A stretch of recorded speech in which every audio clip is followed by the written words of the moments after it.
समाज को हम लेके नहीं चल पाए। जब भी नौकरी लगा गांव को छोड़ के आके कॉलोनी में बस गए। संगठनों के जो आए हो प्रतिनिधि बैठे हुए हैं, मैं सभी का हार्दिक अभिनंदन करता हूं। सामाजिक क्षेत्र में भी जो बेहतर काम करने वाले जो हमारे समाज के अनुसूचित जाति और जनजाति दोनों के जो महान विभूति हैं, जिन्होंने समाज के लिए अपने जीवन समर्पण किया, वो सभी आज बैठे हुए हैं। मैं सभी का हार्दिक अभिनंदन करता हूँ। बुद्धिजीवी को भी, हमारे मातृशक्तियों का भी मैं हार्दिक अभिनंदन करता हूँ कि आप भी इस कार्यक्रम में उपस्थित हुए। निश्चित तौर से मैं ज़्यादा समय नहीं लेना चाहूँगा, क्योंकि हम लोग तो सुनाते रहते हैं। जितने भी कर्मचारी संगठन के जो अध्यक्ष हैं, वो तो जब से बने हैं तब से सुना ही रहे हैं समाज को।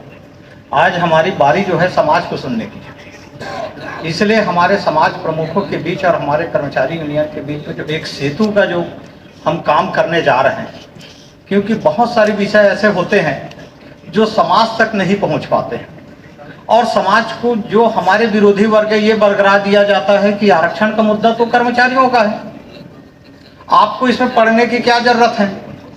और समाज भी बहुत आसानी से यह समझ जाता। बात तो सही कह रहा है डॉक्टर भारती, अगर कोई कर्मचारी है तो उसका बेटा ही आएगा सर्विस में, या उसका नाती आएगा सर्विस में, हम लोगों के बच्चे कहाँ आएंगे सर्विस में। तो जो मुद्दे को समाज को अपने हाथों में उठाना चाहिए, वो मुद्दा दब जाता है जमीन के नीचे, और उसका कारण भी है। हम लोग 4 संगठन के प्रमुख बैठे हैं। अभी हमारे RN ध्रुव साहब बोल रहे थे 1 लाख हम लोगों की कर्मचारियों की अगर कोई तादाद देखा जाए SC ST की, तो लगभग 3.5 लाख कर्मचारी छत्तीसगढ़ में है। और वो कर्मचारी ही 3.5 लाख अगर कोई एक जगह में खड़े हो जाए, तो आप मान के चलो कि सरकार की क्या स्थिति बनेगी। लेकिन हम लोग क्या कर रहे थे, मैं आज आपसे कहूं तो मैं अपने आप को बड़े मान रहा था कि मैं तो अनुसूचित जाति और जनजाति दोनों का प्रतिनिधित्व करता हूं। तो एक दिशा की तरफ मैं दौड़ रहा था। हमारे आदिवासी शासकीय सेवक संघ के हमारे अध्यक्ष RN ध्रुव साहब बैठे हैं, वो बोले आदिवासी तो यहाँ 32% है, तो मैं सबसे बड़े संगठन हूँ। तो वो एक दिशा की तरफ वो दौड़ रहे थे। उसके बाद हमारे विद्युत कर्मचारी संगठन है, वो भी बोले हम लोग तो पावर जनरेट करते हैं समाज में तो सबसे ज्यादा ऊर्जा वाले तो हम हैं, तो वो भी एक दिशा पकड़ लिए, वो भी दौड़ रहे थे एक दिशा की ओर। और हमारे जो सोशल जस्टिस हैं, वो भी दौड़ रहे थे एक दिशा की ओर। हम तो जानकार रखते हैं कानूनी का। तो उससे क्या हो रहा था कि लक्ष्य की तरफ हम लोग नहीं भाग रहे थे। हम लोग कोई पूर्व की तरफ भाग रहे थे, कोई पश्चिम की तरफ भाग रहे थे, कोई उत्तर की तरफ भाग रहे थे, कोई दक्षिण की तरफ भाग रहे थे। उसके कारण हमारी जो एक संगठित ताकत जो होनी चाहिए इस प्रदेश में, वो ताकत नहीं बन पा रहा था, और ताकत अनावश्यक खर्चा भी हो रहा था। तो इन सब चीजों को चिंतन मंथन करने के बाद हम लोग बैठे कि अब ताकत सकारात्मक दिशा में, सही दिशा में हम लगाएं। हमारा लक्ष्य जो है रिप्रेजेंटेशन है। आरक्षण हमें नहीं मिला है। कोई भी अगर बोलता होगा ना कि आरक्षण हमें मिला है करके, तो मैं बोलता हूँ आरक्षण नहीं मिला है। आरक्षण कुछ वर्गों को मिला है। जो उच्च वर्ग है, जो तथाकथित सवर्ण है, उनको आरक्षण मिला है इस देश में। आरक्षण हमें नहीं मिला, इसलिए हर बार हमारे आरक्षण का जो रिप्रेजेंटेशन उसका विरोध करता है। आप देख लीजिए औद्योगिक क्षेत्र में किसकी हकदारी है, शिक्षा के क्षेत्र में किसकी हकदारी है, प्रशासनिक क्षेत्र में किसकी हकदारी है, व्यवसायिक क्षेत्र में किसकी हकदारी है। आरक्षण तो उनको मिला है इस देश में। बाबा साहब ने तो बस यही कहा कि भाई ठीक है सारे आरक्षण आप रख लो, लेकिन रिप्रेजेंटेशन, जैसे आप 3 लोग हो तो हमारा भी 1 लोग तो आपके पास आ जाए जो काम आप कर रहे हो उसमें।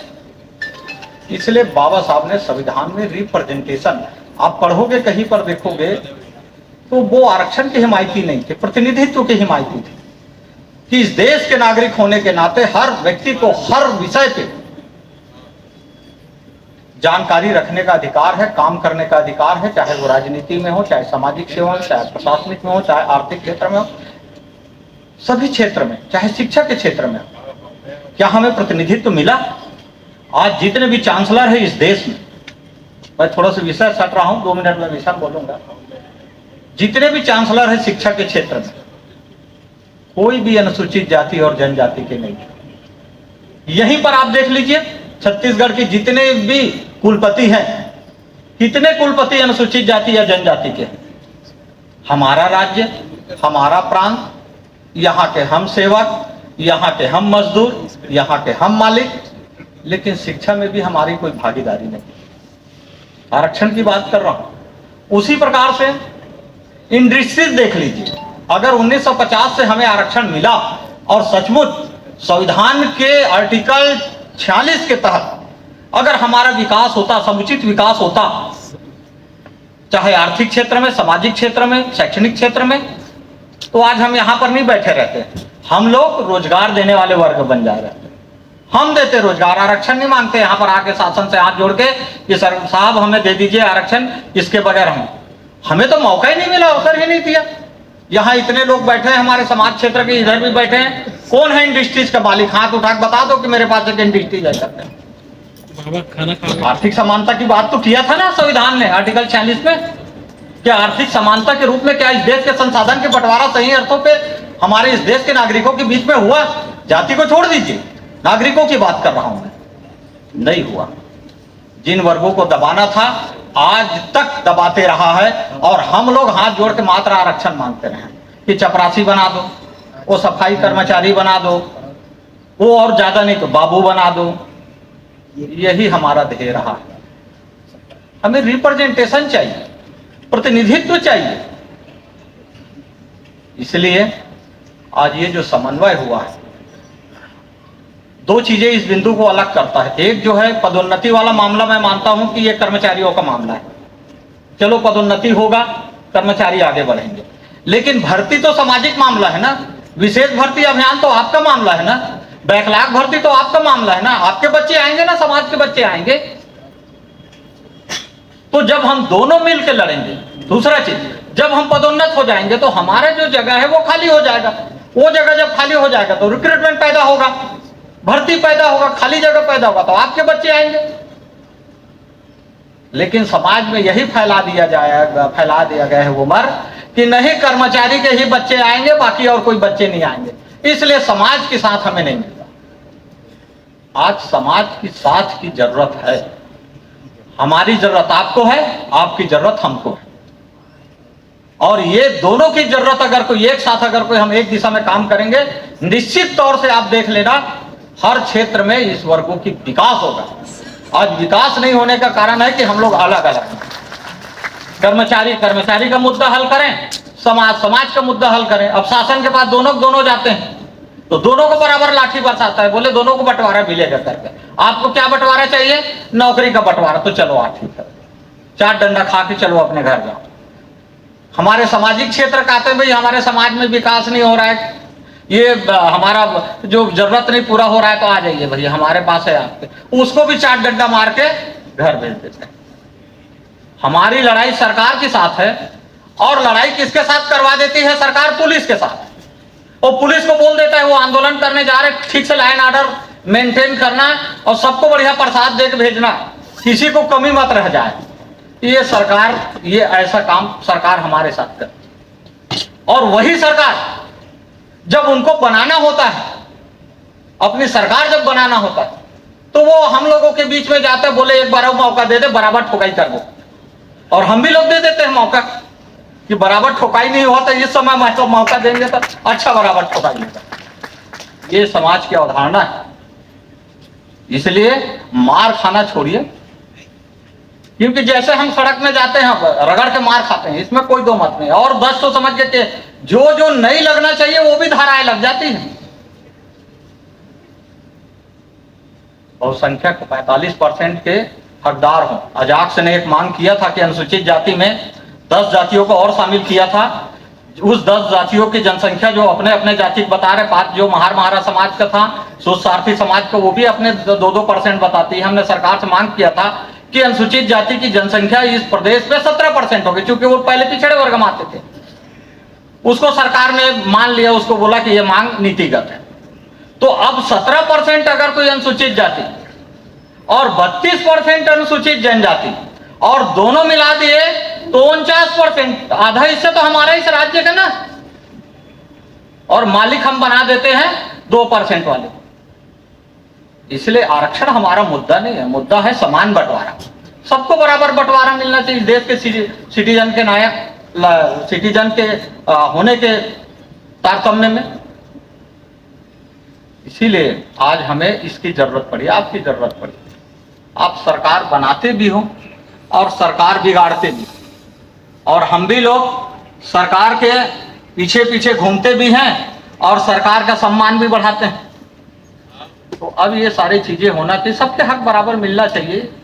इसलिए दूसरा चीज जो मेरा विषय था, ये तो एक सामान्य चीज थी कि जो आप लोगों के साथ बैठने का जो पहल अजाक्स ने जो किया, हमारे आदिवासी शासकीय सेवक संघ ने किया, हमारे ऊर्जा विभाग के साथियों ने किया, हमारे लीगल सेल का, इसलिए हमें करना पड़ा। जिस राज्य के इस भारत में अगर देखा जाए तो आधी आबादी वाला SC/ST का राज्य छत्तीसगढ़ है। उसमें आज भी हम नौकर हैं, सफाई कर्मचारी हैं, झाड़ू लगाने वाले हैं, जबकि यहाँ का मालिक होना चाहिए। कहने का तात्पर्य, जितने भी शासन के नियम अधिनियम जो लागू होना चाहिए अनुसूचित जाति जनजातियों के ऊपर थोप दिया जाता है। किसी को ट्रांसफर करना है, पनिश करना है तो उसको बता दिया गया है बस्तर से अच्छा जगह आपके लिए नहीं है। हमारे लोग इसीलिए भाग नहीं लेते हैं। रायपुर में रहने वाले बोलोगे कि चलो आंदोलन में, बोले बढ़िया भैया हम सिंहासन में बैठे हैं, तुम्हारे आंदोलन तुम करो, मैं नहीं जाना, उधर भेज देगा तब मेरे बच्चे का पढ़ाई लिखाई सब अस्त व्यस्त हो जाएगा। वो भी समाज की लड़ाई के लिए जब कर्मचारी की लड़ाई की बारी आती है तो पीछे हट जाता है। कारण ये हमें बता दिया है कि वो वनवास वाला क्षेत्र है करके, पनिशमेंट क्षेत्र है करके। हम चाहते हैं सभी को मौका मिले, सभी को उस जगह का लाभ मिलना चाहिए। जो ब्रिलियंट है, जो प्रतिभाशाली है, जो मेरिटोरियस है, उनको तो उस क्षेत्र में जाके विकास का काम करना चाहिए। जो वर्ग अपने आप को बोलता है कि मैं मेरिटधारी हूं, उन वर्गों को जाकर उन क्षेत्रों में बेहतर काम करना चाहिए। उन क्षेत्रों में उनका काम करने की जरूरत है। सबसे ज्यादा जरूरत आपके बस्तर में है इस मेरिटधारियों का काम करने की। तो मेरिटधारी जहां पर विकास हो गए वहीं पर हम रहेंगे बोलता है, जहां विकास नहीं हुआ वहां मत भेजो। वहां किसको भेजो? ये आरक्षित वर्ग भेजो। ये सारे जो बेईमानी वाली जो बात है ये नहीं चलेगा। सभी का समान बंटवारा होना चाहिए, वर्गों का समान बंटवारा होना चाहिए, धर्म का भी समान बंटवारा होना चाहिए, राजनीति का भी समान बंटवारा होना चाहिए, शिक्षा का भी समान बंटवारा होना चाहिए, अर्थ का भी समान बंटवारा होना चाहिए। अगर आप सब लोगों ने साथ दिया, जितने भी हमारे समाज प्रमुख बैठे हैं, अगर सब ने साथ दिया तो मैं इस मंच के माध्यम से कहना चाहता हूं कि इस छत्तीसगढ़ राज्य में एक नया सूर्योदय होगा। वो सामाजिक समानता का सूर्योदय होगा, सामाजिक न्याय का सूर्योदय होगा, वो समान आर्थिक विकास का सूर्योदय होगा, वो समान सर्विस करने का सूर्योदय होगा। इसलिए साथियों, हम लोगों को जिस ढंग से दबाया जाता है, जिस ढंग से प्रताड़ित किया, हाथ जोड़ के से जाते हैं, बता रहे जिस सरकार को हम बनाते हैं ना उसके पास हाथ जोड़ के जाते हैं। एक उदाहरण है ना, वो मूर्ति को जो बनाता है ना, जो भगवान के मूर्ति को जो बनाता है और वो मूर्तिकार उसको बनाया है, सारे रंग रूप को ही दिया है, और वही मूर्तिकार जो उसका जन्मदाता उसके पैर में गिरता है, भगवान मेरे को आशीर्वाद दो। ये आज हमारी स्थिति है। जिसको हम बनाते हैं उसी के पैर में जाके गिर जाते हैं, भगवान आशीर्वाद दो। वो बोलता है तो वो तुम्हारी समझ के जरूरत थी इसलिए मेरे को बनाया हो, बंटवारा कैसे करूंगा ये मेरी हिस्सेदारी, मैं कैसे करूंगा वो मैं जानता हूं। इसलिए ये आरक्षण तो एक विषय था, आप सबसे मिलने का एक बहाना था। आप सबका मैं साधुवाद करता हूं कि आप सब ने एक बुलावे पे आया। हमें रोड में लाठी खाने की जरूरत नहीं है, अपने भीड़ को इकट्ठा करने की जरूरत है। गांव के अंतिम व्यक्ति तक हमारे मुद्दा पहुंच पाए। मैं अपने अजाक्स के जितने भी बैठे हैं पदाधिकारी, ब्लॉक अध्यक्ष लोग हमारे सारे आए, जिला अध्यक्ष सारे आए, प्रांतीय प्रतिनिधि आए, संभाग अध्यक्ष लोग आए, सबसे मैं निवेदन करता हूं कि ग्राम के अंतिम इकाई तक आपको काम करना है। सर्विस के अलावा 4 घंटा समाज के लिए काम करना है। समाज और समाज को दूरी बनिए, उसकी जवाबदारी हमारे कर्मचारियों आके कॉलोनी में बस गए। हमारी जरूरत गांव को थी, हमने कॉलोनी वाले को विकास करना चालू कर दिया। इसलिए समाज और कर्मचारियों की दूरी बढ़ गई है, अब ये दूरी खत्म होनी चाहिए। आप सबको मैं प्रणाम करता हूं, धन्यवाद करता हूं। जय अजाक्स, जय छत्तीसगढ़, जय जवाहर, जय सेवा, जय बुढ़ादू। धन्यवाद।